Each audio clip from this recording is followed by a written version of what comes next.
কেজিতে কত টাকা বেড়েছে এবং একই সঙ্গে জানতে চাই চাষের মাছের সরবরাহ কেমন দেখছেন। রাত্রি চাষের মাছের সরবরাহ কিন্তু বাজারে কিছুটা কমই দেখা যাচ্ছে।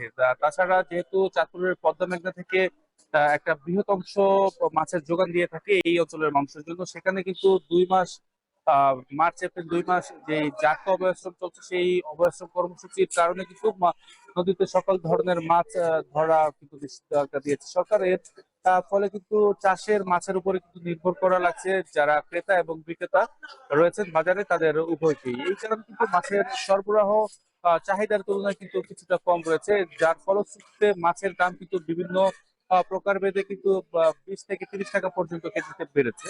আসলে আজকের বাজারে যেই চাষকৃত মাছের মধ্যে কার্প জাতীয় মাছ রয়েছে, রুই, কাতল, মৃগেল, এই জাতীয় মাছের কেজি কিন্তু আমি বাজার দেখতে পেয়েছি 270 টাকা থেকে শুরু করে প্রকারভেদে 420 টাকা পর্যন্ত কিন্তু বিক্রি করা হচ্ছে। তাছাড়া চাষকৃত পাবদা মাছের কেজি বিক্রি করা হচ্ছে, কেজিতে বিক্রি করা হচ্ছে 370 থেকে 380 টাকা।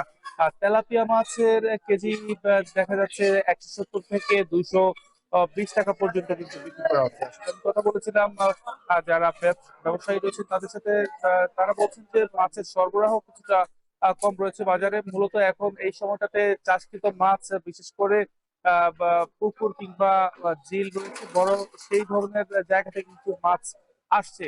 কিন্তু মাছের বাজারে যেই ধরনের চাহিদা রয়েছে বাজারে, যেহেতু এখন রমজানের মাস চলে, তো সেই ক্ষেত্রে কিন্তু বাজারে চাহিদার তুলনায় কিন্তু মাছের সরবরাহ কিছুটা কম রয়েছে। তো এই কারণে কিন্তু মাছের দাম কিন্তু কিছুটা বেশি বলে কিন্তু তারা বলছেন। তাছাড়া আসলে বাজারগুলো যা দেখতে পেয়েছি, বা যে কই মাছ রয়েছে, কই কিংবা শিং, তা কিন্তু বিক্রি করা হচ্ছে 700 থেকে 800 টাকা কেজির মধ্যে।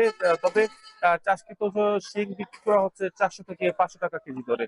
আর ছোট সাইজের চিংড়ি মাছ বিক্রি করা হচ্ছে 600 থেকে 700 টাকার মধ্যে। তো আসলে নানান ধরনের যে মাছ দেখা যাচ্ছে বাজারে, মূলত সেই সমস্ত মাছের দাম কিন্তু কিছুটা বাড়তি কিন্তু বলছেন যারা ক্রেতা রয়েছে তারা বলছেন, এবং তারা দাবি করছেন যে মাছের দাম যেভাবে বাড়ছে, আসলে এতে করে কিন্তু তাদের যে বাজেট রয়েছে বাজার করার জন্য, তাতে কিন্তু তাদের হিমশিম খাওয়া লাগছে। তো আসলে তারা তাদের দাবি বাজার পরিস্থিতি নিয়ন্ত্রণে রাখার জন্য মাছের দাম কমানোর পাশাপাশি নিয়মিত বাজার মনিটরিং এর দাবি জানিয়েছেন ক্রেতারা। তো প্রাপ্তি সবকিছু মিলিয়ে ছিলাম চাঁদপুরের মাছ বাজার থেকে সবশেষ।